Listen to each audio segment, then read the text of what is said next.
नमस्कार आदाब दोस्तों। तो चलिए आज फिर हम आप लोगों के लिए लेकर के गए हैं देश और दुनिया की तमाम ताजा बड़ी खबरें, ब्रेकिंग न्यूज। एक एक करके तमाम बड़ी खबरें आपके सामने रखेंगे। सबसे पहली और बड़ी खबर में हम आपको बताएंगे कि दोस्तों पेगासस जासूसी मामले पर मोदी सरकार को लगा बड़ा झटका। सुप्रीम कोर्ट ने सुनाया बहुत बड़ा फैसला। क्या है पूरा मामला, विस्तार से आगे बताते हैं। वहीं अगली बड़ी खबर में हम आपको बताएंगे कि दोस्तों कृषि कानूनों के खिलाफ किसानों के समर्थन में बोलते हुए राहुल गांधी ने मोदी सरकार के ऊपर किया बड़ा हमला।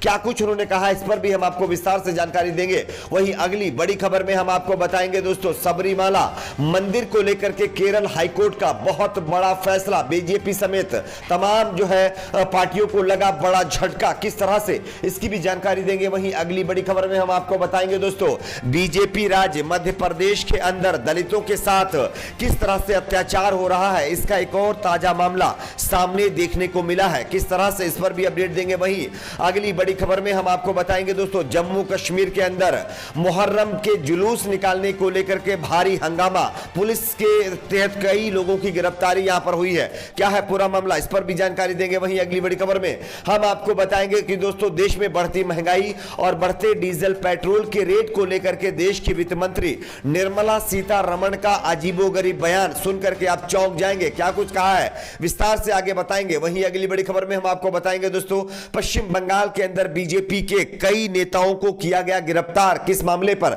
विस्तार से बताते हैं। उससे पहले छोटी सी रिक्वेस्ट करेंगे दोस्तों, वीडियो को लाइक करके चैनल को सब्सक्राइब जरूर कर लीजिए। बात करते हैं पहली और बड़ी खबर की। दोस्तों पेगासस जासूसी मामले पर मोदी सरकार को सुप्रीम कोर्ट से बड़ा झटका लगा है। जैसा कि आप सभी जानते होंगे कि पेगासस जासूसी मामले की जांच करवाने को लेकर के लगातार विपक्षी पार्टियां यह मांग कर रही थी कि सुप्रीम कोर्ट अपने देखरेख में इस पूरे मामले की जांच करवाए और यह पता लगाए कि आखिरकार पेगासस जासूसी किसने करवाई है। क्या मोदी सरकार ने करवाई है या किसी और ने? अगर किसी और ने करवाई है तो उसके ऊपर कार्रवाई क्यों नहीं होती है? इस मामले पर लगातार राज्यसभा और लोकसभा के अंदर जब मानसून सत्र चल रहा था तब हंगामा मचा हुआ था, लेकिन इस पूरे मामले पर मोदी सरकार अभी तक बचती नजर आ रही थी। मोदी सरकार ने यानी राज्यसभा और लोकसभा कहीं भी इस मामले पर जवाब नहीं दिया, उल्टा विपक्षी पार्टियों को ही घेर लिया। लेकिन अब सुप्रीम कोर्ट की तरफ से मोदी सरकार को पेगासस जासूसी मामले पर बड़ा झटका लगा है। आप इस खबर को देख सकते हैं। सुप्रीम कोर्ट ने पेगासस जासूसी मामले पर मोदी सरकार को नोटिस जारी करते हुए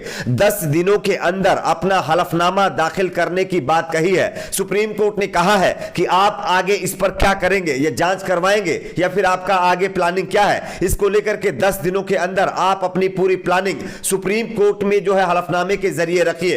इस पर सॉलिसिटर जनरल तुषार मेहता ने कहा है कि ये जो पूरा मामला है ये देश सुरक्षा से जुड़ा हुआ है, इसलिए हम इस मामले की यहां कोर्ट के अंदर पूरी जानकारी नहीं दे सकते। इस पर सुप्रीम कोर्ट ने कहा कि मामला निजता का भी है, इसलिए आप सुप्रीम कोर्ट के अंदर हम सभी को पूरी जानकारी बताइए कि आखिर ये जासूसी किसने और किस वजह से कराई है। तो इस मामले पर मोदी सरकार लगभग जो है फंसती हुई दिखाई दे रही है। बताया जा रहा है कि आने वाले दिनों में इस मामले पर सुप्रीम कोर्ट जांच बिठा सकता है। अब देखना यह होगा कि मोदी सरकार इस मामले को कैसे टैकल करती है। बात करते हैं अगली बड़ी खबर की। अगली बड़ी खबर आ रही है दोस्तों कृषि कानूनों के खिलाफ किसानों के समर्थन में बोलते हुए राहुल गांधी ने मोदी सरकार के ऊपर बड़ा हमला बोला है। दरअसल आप देख सकते हैं इस खबर को, केंद्र सरकार पर आरोप लगाते हुए राहुल गांधी ने कहा है कि सरकार मंडियों को खत्म कर रही है। उन्होंने कहा कि इसका सीधा असर न केवल किसानों पर बल्कि देश के मिडिल क्लास और देश की सामाजिक और आर्थिक स्थिरता पर पड़ेगा। केरल के तिरुवंडवाडी में उन्होंने यह बात कही है। इनके साथ ही साथ उन्होंने यह भी बताया कि देश भर में कृषि कानूनों के खिलाफ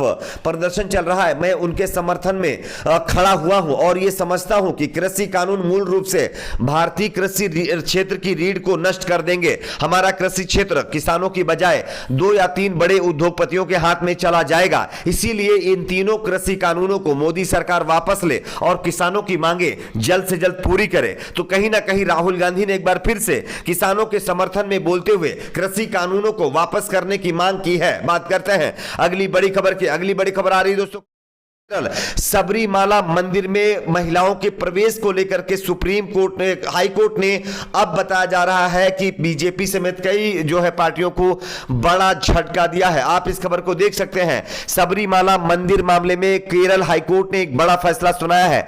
अब 10 साल से कम उम्र की लड़कियों को भी अपने पिता के साथ सबरीमाला मंदिर में प्रवेश करने की इजाजत दे दी गई है। केरल हाई कोर्ट ने अपने आदेश में कहा है कि अगर अब 10 साल से कम उम्र की लड़कियां अपने पिता के सबरीमाला मंदिर में दर्शन करने के लिए जाना चाहती हैं तो उनको पूरी तरह से इजाजत दे दी गई है, अब वो जा सकती है। और इसी के खिलाफ लगातार बीजेपी समेत कई पार्टियां कर रही थी और इस पर काफी ज्यादा बवाल भी हुआ था। इससे पहले जब सुप्रीम कोर्ट ने इस पर आदेश दिया था तब जो है मामले में काफी हंगामा हुआ था। उसके बाद इस मामले पर स्टे हुआ था और अब जो है केरल हाईकोर्ट ने महिलाओं को सबरीमाला मंदिर में एंट्री दे दी है। बात करते हैं अगली बड़ी खबर की। अगली बड़ी खबर आ रही है दोस्तों कि मध्य प्रदेश यानी बीजेपी राज्य में एक बार फिर से दलित लोगों के ऊपर अत्याचार का मामला सामने आया है। आप इस खबर को देख सकते हैं। जो बीजेपी लगातार दलितों को लेकर के राजनीति करती है और ये कहती है कि दलितों के वो हितैषी हैं, लेकिन अब आप इस खबर को देख सकते हैं। बीते कल 15 अगस्त को स्वतंत्रता दिवस का पर्व मनाया गया। इस दौरान जिले के धामची गांव में कुछ ऐसा हुआ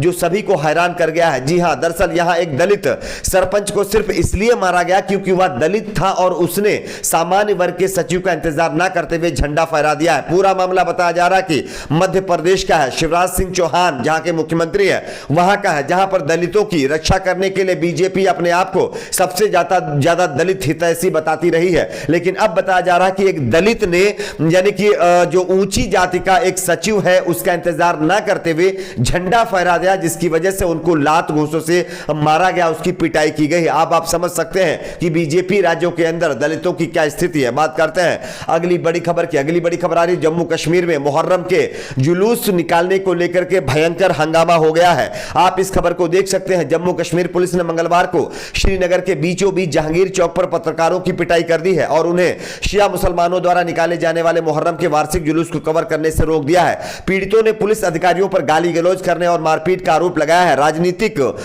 राजनीतिकों ने इस पर जिस तरह से पत्रकारों की पिटाई की गई इसकी निंदा करते हुए कहा है कि वे लोग अपना काम कर रहे हैं। वीडियो में एक पुलिस अधिकारी को पत्रकारों और अन्य पुलिसकर्मियों पर हमले का नेतृत्व करते हुए दिखाया गया है, जो प्रभारी के पीछे लाठी और असॉल्ट राइफल ले जा रहे थे। फोटो जर्नलिस्ट का कहना है कि पुलिस ने उन्हें बिना वजह पीटा।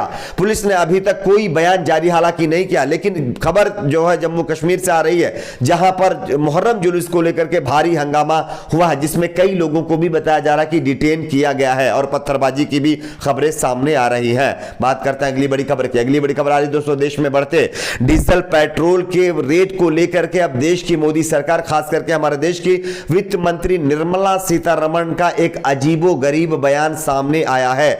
आप इस खबर को देख सकते हैं। जब मोदी सरकार के हाथों से महंगाई को कंट्रोल करने का मामला पूरी तरह से निकल चुका है, तब उसने कांग्रेस पार्टी और यूपीए सरकार के ऊपर ठीकरा फोड़ना शुरू कर दिया है। आप इस खबर को देखिए। दरअसल हमारे देश की वित्त मंत्री निर्मला सीतारमण के ऊपर लगातार ये आरोप लगता रहा है कि उनको वित्त मंत्रालय चलाना नहीं आता है। खास करके सुब्रमण्यम स्वामी ने खुल करके इसका विरोध किया है। लेकिन अब जानकारी के मुताबिक महंगे पेट्रोल और डीजल के रेट को लेकर के वित्त मंत्री निर्मला सीतारमण का कहना है कि यूपीए यानी कांग्रेस पार्टी की सरकार की वजह से आज जो है देश में डीजल पेट्रोल के रेट बढ़ते जा रहे हैं और महंगाई बढ़ती जा रही है। खैर, गनीमत तो यह है कि आज जो वित्त मंत्री बनी है वो भी जो है कांग्रेस पार्टी को वो श्रेय नहीं देती। खैर, आप लोगों की इस पर क्या राय है नीचे कमेंट बॉक्स में जरूर बताइए। बात करते हैं अगली बड़ी खबर की।